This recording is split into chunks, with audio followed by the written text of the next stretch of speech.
ከመረጃ እንዴት ነው በአንድ ሰከንድ ውስጥ ማለት ነው ሰውነታችሁ ሁሉ ደርቆ እጃችሁ እንደዚህ ተጠማዞ ምስል መስላችሁ ምንም ማድረግ እስከማትችሉ ድረስ ሊሆንና እንደዚህ ሰውነታችሁ ሊበላሽ የሚችለው አድማጮቼ ይሄ የጥንቃቄ መልእክት ነው። ሴቶች በተለይ ይህን ቪዲዮ እስከ መጨረሻ አዳምጡት። ወንዶች ይህን ቪዲዮ አዳምጣችሁ ታናሽ እህታችሁን አድኑበት።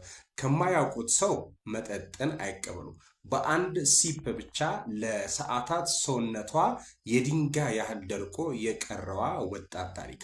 በዩናይትድ ኪንግደም 18ኛ ዓመቷን ልደት ለማክበር ለመጀመሪያ ጊዜ ወደ ጭፈራ ቤት ናይት ክለብ ያመራችዋ ሚሊ ያጋጠማት አስከፊ ክስተት ለመላው ዓለም ወጣቶች ማለት ነው ትልቅ ማስጠንቀቂያ ሆኗል። ምን ተፈጠረ? ሚሊ በጭፈራ መካከል እያለች ማለት ነው አንድ የማታውቀው ሰው ይህንን ቅመሹ በማለት የቮድካ መጠጥ ይሰጣታል። መጠጡን ቀምሳ ጥቂት ሰከንዶች ባልሞላ ጊዜ ውስጥ ግን አስደንጋጭ ነገር ተከሰተ። ፊቷ ደነዘዘ፣ ጣቶቿ እንደ ንስር ጥፍር ተጠማዘዘ፣ መላ ሰውነቷ ድርቅ ብሎ ቀረ። በገዛ ሰውነቴ ውስጥ ታስሬ ነበር። ሚሊ በወቅቱ የነበረውን ሁኔታ ስትገልጽ አእምሮዋ ሙሉ በሙሉ እየሰራና በዙሪያ የሚሆነውን ሁሉን ድምፅ እየሰማች ነበር። ነገር ግን አንዲትም የሰውነት ክፍል ማንቀሳቀስ ሆነ መናገር አትችልም ነበር። በውስጧ እየጮኸች ነገር ግን ውጭ ላይ ላሉ ሰዎች እንደ ምስል ደርቃ ለሰዓታት የቀረች ሰው ነበረች። የሐኪሞች ምርመራ ወደ ሆስፒታል በአስቸኳይ የተወሰደችው ሚሊ በደሟ ውስጥ ሁለት አይነት አደገኛ ንጥረ ነገሮች ተገኝተው ነበር። አንደኛው ሰውነቷ ለማደዘዝ ፓራላይዝ ለማድረግ የሚያገለግል ሲሆን ሁለተኛው ደግሞ ወዲያውኑ ራሷን እንድትስት የሚረዳ ነበር።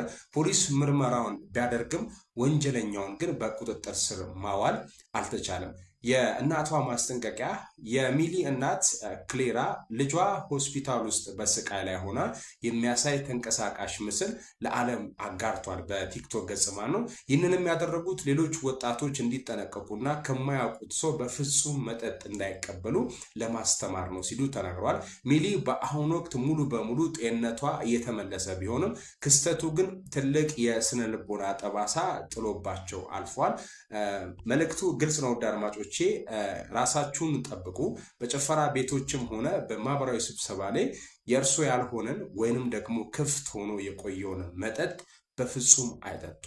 ውድ ሀገሬ ልጆች፣ እኔ የተለመደ ምግብ ቤት ምናምን ብዙ ጊዜ ካያችሁ 4-5 ሆኖ ግር ብሎ ሰው ይገባና ከዛ አራቱም ምግቡ ሲቀርብ ለመታጠብ የሚነሳበት የሚንሳልና ሌላ ሰው ቢቆይ እዛው አካባቢ ትቆዩ ምናምን ቢሆን ማለት ወዳለው። በተለይ ጭፈራ ቤት በተለይ ይሄ በጫዋታና በሳቅ መሃል ባለው ነገር ራሳችሁን ብትጠብቁ ማለት እንወዳለን።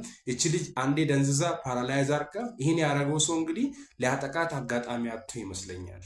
እና እኔ ቤት ጥንቃቄ አድርጉ ለማለት ነው። መረጃው ሼር ይደረግ፣ ለጥንቃቄ ሆናችኋል። ቤቱ ፎሎ ይደረግ።